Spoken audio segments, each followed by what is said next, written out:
We all love a good mystery, and this world is full of mysteries. So here are 5 that completely blow people's minds, and even today, with all our technology, scientists still have no solid explanation behind any of them. Easily one of the most famous landmarks in our world, the Great Pyramids of Giza. Thousands of people visit each year to see these magnificent pyramids, constructed from stones at the ancient site of Giza in Egypt.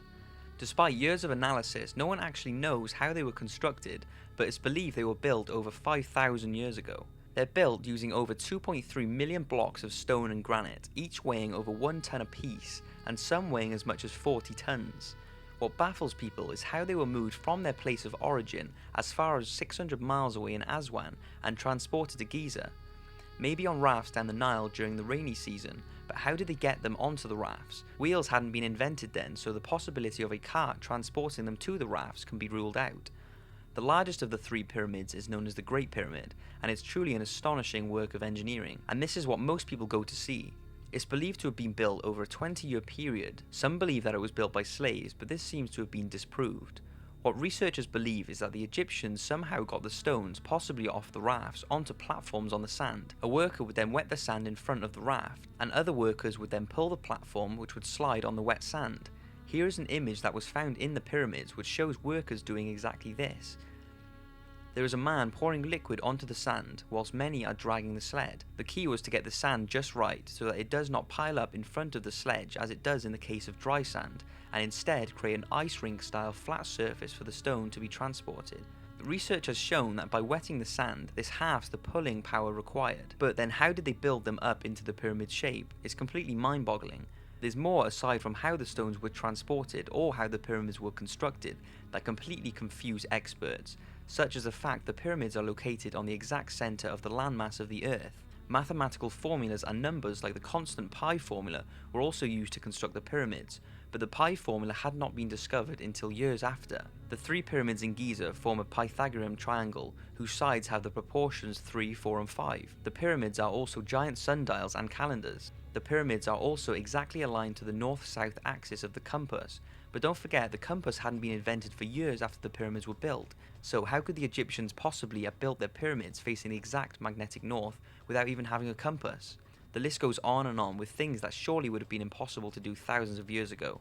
I'm going to do a separate video about 5 mysteries surrounding the pyramids, so keep an eye out for that. But what do you think about them? How do you think they were built to such specific measurements and alignments? Some say they were held by other life forms, but maybe we just underestimate the capabilities of our early humans. The Antikythera Mechanism. The Antikythera Mechanism is currently housed in the Greek National Archaeology Museum in Athens, and is thought to be one of the most complicated antiques in existence. At the beginning of the 20th century, divers off the island of Antikythera came across this clock-like mechanism that was just laying there inside a wrecked cargo ship. It's thought to be nearly 2,000 years old. This device was very thin and made of bronze. It was also mounted in a wooden frame and had more than 2,000 characters inscribed all over it, though nearly 95% of these have been descripted by experts, but there has been no publication of the full text of the inscriptions. But today it's believed that this instrument was a kind of mechanical analog computer used to calculate the movement of stars and planets in astronomy, which sounds nothing compared to our modern technology, but don't forget this was built in around 87 BC. It's incredible to think how it was made thousands of years ago, but also no one has any idea about why or how it became to be on that sunken cargo ship. The ship was Roman though, and they think the Antikythera mechanism was developed in Greece. One theory suggests that the reason it came to be on that Roman ship could be because the instrument was among the spoils of war loot by the Roman Empire Julius Caesar. Stonehenge.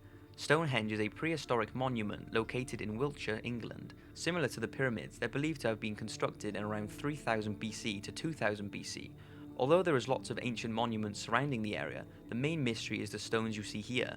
It's the same scenario as the pyramids, they just don't know how they got those enormous stones on top of the standing stones. The entire structure is put together like woodwork. Joints and sockets have been carved into the stone, so each stone fits into each other precisely.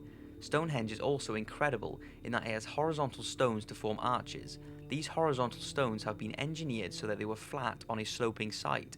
Just how did they do that? And how did they get the 4-ton stones on top of these horizontal stones? There is also no real evidence of how they transported the stones to Stonehenge. The stones that you see here that were used for the outer ring are called blue stones, and these only existed in one place, Wales. nearly 200 miles away. People think the stones used were transported by water to within a couple of miles of Stonehenge, and then maybe dragged to the site, but this would have taken an enormous amount of manpower.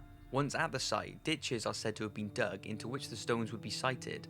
The most common theory is that the large earthen ramps would have been erected and the stones toppled over the top into their prepared holes and somehow pulled vertically, perhaps with a primitive A-frames for leverage. But nobody has even today successfully reenacted this feat with the technologies available at the time, nor found any evidence along the way to support this.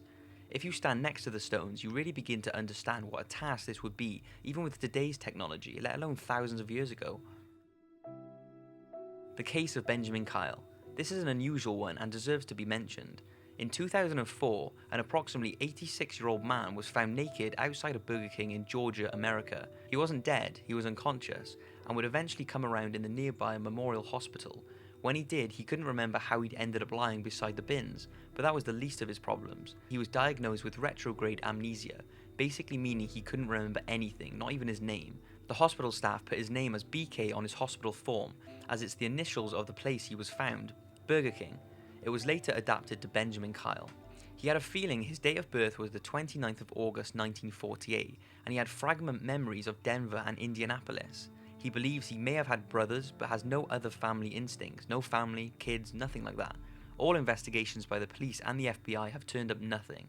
His fingerprints aren't in any database, his face isn't in any missing persons file, and he doesn't even have a social security number. He's basically a blank slate. In a TV interview, he said, "I don't exist, no one is looking for me." There were, however, two people who believe they met him working at a Waffle House in Georgia. This makes a lot of sense to Benjamin, who found that he instinctively knew how to operate the machinery in his new kitchen job, but surely workers there would recognize him from all the news coverage. So maybe he was beaten up and took a blow to the head, causing permanent amnesia. But what are the odds of getting beaten up, getting amnesia, being naked, having no social security number, and have no one looking for you or even recognizing you despite media attention? All that just doesn't add up, so what exactly is going on? And will we ever know the true identity of this mystery man? The out-of-body experience is mind-boggling. Out-of-body experiences are personal experiences during which people feel as if they are perceiving the physical world from a location outside of their physical bodies. Sounds crazy, doesn't it? But 10 in every 100 people have an out-of-body experience at least once in their life, and it still continues to blow scientists' minds.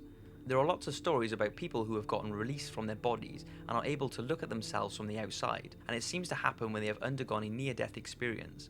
They are said to feel no pain or emotion, and what's even crazier is that after their experiences, they are able to describe what they have seen from the outside perception, which they wouldn't have known from their body. There are stories from people who have been pronounced dead in emergency rooms and have said that during their out-of-body experiences, they were aware of conversations going on in separate rooms whilst they were being worked on by the doctor. But how can this be possible? How can you even see yourself from a different angle while still being in your body and record in your memory what's going on from that perspective? You can see why it's unsolved. Although one of the explanations offered is that the person, once in a traumatic state or an altered state of consciousness, are not actually travelling outside of their body, but are imagining it, the way a person will experience a dream but in a much more real impression than normal. The brain is highly complicated and can produce all sorts of images that can seem real. But how do you explain people hearing things and seeing things in different rooms or places they wouldn't be able to do with their real bodies? Some say we are living in a multi-dimensional world, and only during an out-of-body experience can we activate our other dimensional senses. But this is just a theory, of course, and to this day there is no conclusion as to what's going on. If anyone watching this has ever experienced an out-of-body feeling, leave a comment down below of what it was like to have one and what exactly you saw. I hope you've enjoyed the video, thanks for watching and see you in the next one.